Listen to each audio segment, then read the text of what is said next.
So we got a ton of Baltimore Ravens news and updates for you guys today, including what Isaiah Likely had to say to Kay Adams on her show, giving some major bulletin board material to the Cincinnati Bengals, and also a statement on how he might change his number to number 8 after the Ravens win the Super Bowl and Lamar changes to number 1. Plus, we got some more clips of Zay Flowers and Lamar putting in some work in the offseason before OTAs. Plus, an absolutely absurd stat on the Baltimore Ravens receivers in 2024 and how they could be even better this upcoming year. An update on the tush push. Plus, Jeff Zrebiec dropped some absolute knowledge and something I never even thought about when it comes to Derrick Henry and the Baltimore Ravens. We got all that and more, so welcome into another episode of Ravens Reports. It's your guy Noah here with For the Flock. As always, bringing you guys our top 5 news reports and storylines coming out of our Baltimore Ravens today. At number 1, let's talk about what Jeff Zrebiec had to say on the Locked On Ravens podcast. I'll leave a link in the description for the full episode, but he talked about how Derrick Henry, some of his biggest impact didn't just come on the field with his production, the back-breaking runs, and his physical presence to just really pound opposing defenses and bring that Baltimore bully mentality, but also how he brought professionalism and accountability and showed other teammates what it's like to work hard and be a consummate professional.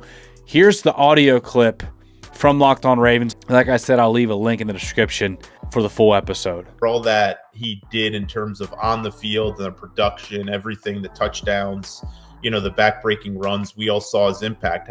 I just think the story that wasn't talked about as much is how he kind of raised the level of accountability and professionalism around that team. I think he certainly helped Lamar Jackson, was taking some pressure off him and just watching how that guy goes about his business and goes to work and how hard he works and how much he's driven, to be ready, to go for on Sunday and also to, work towards that ultimate team goal. I think that was he was a perfect figure and player to have around for when they got him. And I think it's perfect that they've continued that relationship. I thought that was some really good insight from Jeff Zrebiec, pointing out the non-obvious of what he did on the football field, but the mentality, the non-tangibles that he brought into the locker room to breed a culture of excellence there for the Baltimore Ravens, which helped them win the division for the second year in a row. By the way, they got a third division title upcoming. And speaking of that, at number 2, Isaiah Likely. There's no way he just said this, right? But he did. I absolutely love it, man. Isaiah Likely talking about the Bengals, who are going to be in contention for that division. We know what's going to happen. We know the Ravens swept the Bengals last year, beat them down twice, both at home and in their home territory. Lamar Jackson has been absolutely dominant against Joe Burrow with a 6-1 record. Just embarrassing for Joe Burrow, right? He's 1-6 against Lamar Jackson. I'm not shading on Burrow. He's a dog. He's a great quarterback, top 5 in this league. But the reality is Lamar Jackson, the Baltimore Ravens, outperformed Joe Burrow and the Cincinnati Bengals more times than not. Isaiah Likely was asked about the Baltimore Ravens getting 4 straight home primetime games against the Cincinnati Bengals. And Joe Burrow, we saw the clip from him where he said, "Hey, I'd like one of these games to come to Cincinnati." He's like, it's not ideal to go to Baltimore in primetime for the 4th straight year, right? And playing in Baltimore for the 4th straight primetime year isn't ideal. Maybe we could get one of those in Cincinnati next year, please. He was obviously frustrated, but Isaiah Likely, he says he doesn't know the Cincinnati Bengals stadium name. Take a listen to the clip. It is the 4th straight year that you're playing at home in primetime against the Bengals. And the Bengals fans not happy about that. How meaningful is it to you to have those games at the bank?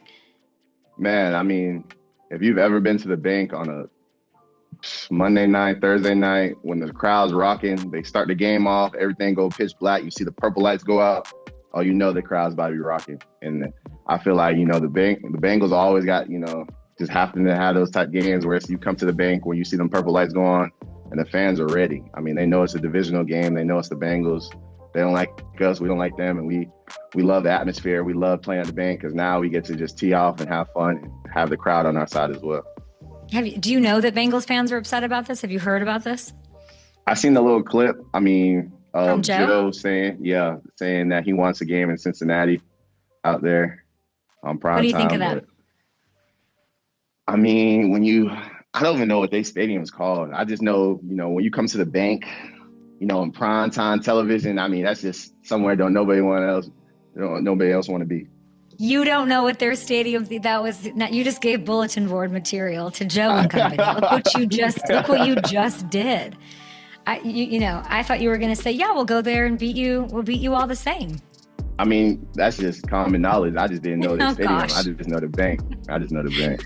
Well, I think you should enjoy this last time at the bank because I think it'll be at Paycor in Cincy next year. He also said in the interview that he would be interested in changing his number from 80 to a possible single-digit number, but he said the flock really likes the 80. But he said that if the Ravens win the Super Bowl, and Lamar Jackson changes to number 1, because Lamar said that years ago, that when they win the Super Bowl, he's changing to number 1 because his dad always says he's number 1, he's the best. We know Lamar lost his dad at a young age, and he wants to change to number 1 after he gets that first ring. Well, Isaiah Likely said that he'd like to change to number 8 after that, and Kay Adams, her reaction was pretty funny to that as well. But point is, the main quote here from Isaiah Likely was he doesn't even know the Cincinnati Bengals stadium name, and Kay Adams was like, man, you're giving the Bengals some bulletin board material there, but hey, the facts are what the facts are. The Ravens dominate the Bengals. They've won the division 2 years in a row. Lamar Jackson's 6-1 against Joe Burrow, and let the facts be what the facts are. And if the Bengals are that upset about it, how about you win one of these games? How about you actually come into Baltimore and beat us in primetime in our home turf on Thursday Night Football, Thanksgiving upcoming. I'm sure they're going to have plenty of fuel to come in and do that, but the Ravens have been very good on primetime, one of the best in the league. They're very good at protecting the bank along with the Ravens flock, man. And speaking of the flock, for the flock family, man, I appreciate you guys. I love you guys, all the patrons that support, and it really helps out the channel, helps me to do this full time.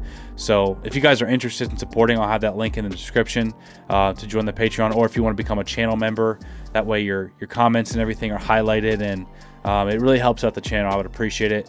Also, make sure to smash the like button, subscribe if you haven't already. But the flock's participation in these primetime games with the absolute deafening sound and the energy and the excitement and the electricity in the stadium goes a long way in helping the Baltimore Ravens claim victories. That's why I want to see the Ravens get the number 1 seed this year, which I think they will. They're absolutely capable of one of the best rosters in the NFL, both coordinators returning. The Ravens are actually right now top 3 in Super Bowl odds. So everyone knows the Ravens are going to be good. We got to pray that they stay healthy again this year. At number 3, one guy that can really help the Ravens get over the top with that comprehensive passing attack is Rashad Bateman, who really broke out last year with a fully healthy season, over 700 yards, 9 touchdowns. He was a third down guy. He was a deep threat guy. And Rashad Bateman is primed for another big year. I could see the Baltimore Ravens having 2 1,000-yard receivers in Zay Flowers and Rashad Bateman. But check out this number here. This chart here shows wide receiver separation on all outbreaking routes, as well as their yards per route run on those routes. Look at where Rashad Bateman is. Nobody has more separation on these outbreaking routes than Rashad Bateman, except for Mike Evans. So only one guy in the league has more separation on those outbreaking routes. That's Mike Evans. Rashad Bateman is right there in elite company. And he's also got quite the yards per route run on those routes as well. I'm expecting a big year for Rashad Bateman, especially now that Todd Monken really saw what he could do and knows what he's capable of. He's a first-round pick with 4.4 speed. He's healthy. Let's go, Rashad Bateman. And by the way, Zay Flowers, we got another clip here of him and Lamar Jackson working out in South Florida. He looks crisp, recovering from that knee injury. He's ready to go for this upcoming OTA and then training camp.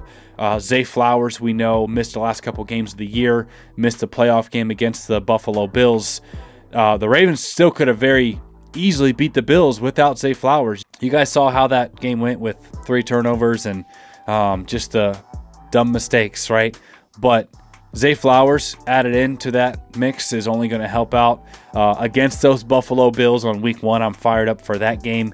But at number 4, speaking of the Ravens offense in this passing attack, Lamar Jackson actually delivered an 87% catchable ball rate on throws between 10 and 19 yards, which is an intermediate throw there without pressure in 2024. That was QB1, the first out of 39 qualifiers. Lamar Jackson, his accuracy has gotten better each year, and last year, his best season as a professional, over 4,100 yards, over 40 passing touchdowns to only 4 interceptions. The passer rating was crazy, but Lamar Jackson, he's dialed in. His accuracy has gotten even better. There's no reason to think that he can't continue to improve as he matures and continues to hone in on the small details of being an NFL quarterback. I'm fired up for the 3rd year of Todd Monken's offense and what Lamar Jackson will do this season. I think he's going to come out with a fire after the way the season ended last year. At number 5, the Baltimore Ravens actually were one of the teams to vote to keep the tush push. They were actually 4 of 5 on tush push plays using Mark Andrews and Charlie Kolar. Only their last attempt was stopped, but 4 for 5 is pretty good on those 4th down conversions. We know that the Ravens don't like to use Lamar in those packages with the QB sneak because of the quarterback injury risk. We know Patrick Mahomes dislocated his kneecap doing that a couple of years ago, and the Ravens don't want to risk that, so they put in a big body tight end and with either Mark Andrews or Charlie Kolar, and they do the QB sneak, and then Derrick Henry or Patrick Ricard pushes from the back, and it's been pretty successful. 4 or 5 is pretty good, but that rule has been upheld by the NFL. So the tush push, the brotherly shove, whatever you want to call it, that Philadelphia really started and got really good at, is now being kept. Some teams were upset about that, but ultimately, I think it was a difference of like 2 votes that kept the tush push. So it was very close. Ultimately, it will stay here in the NFL. All right, guys, so just a couple of days away from OTAs, we're going to have our Baltimore Ravens out there with live bullets on the field with 7-on-7s and 11-on-11s and all that good stuff, man. Smash the like button if you got any value out of today's content. I love you guys. Appreciate y'all. Thank y'all for tuning in, and we'll see you in the next video.